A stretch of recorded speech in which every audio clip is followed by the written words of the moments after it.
Hi friend, আমি আবার আপনাদের জন্য একটি নতুন কবিতা এনেছি। আজকের কবিতার নাম চিরশিশু। কবি কাজী নজরুল ইসলামের লেখা। নাম হারা তুই পথিক শিশু, এলি অচিন দেশ পাড়ায়। কোন নামের আজ পড়লি কাকন, বাঁধন হারা কোন কারারে? আবার মনের মতন করে কোন নামে বল ডাকবো তোরে? পথ ভোলা তুই সে ঘরে ছিলি, ওরে এলি ওরে বারে বারে।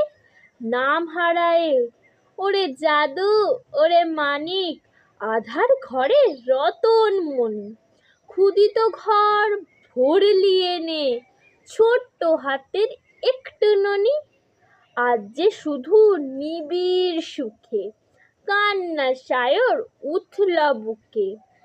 নতুন নামে ডাকলে তোকে, ওরে ও কণ্ঠ রুখে। উঠছে কেন মন ভাড়ায়ে, অস্ত হতে এলে পথিক, উদয় পানে পা বাড়ায়ে। নমস্কার। আমার এই কবিতা যদি ভালো লেগে থাকে অবশ্যই লাইক, কমেন্ট, শেয়ার এবং সাবস্ক্রাইব করতে ভুলবেন না। আজকের জন্য এটুকুই।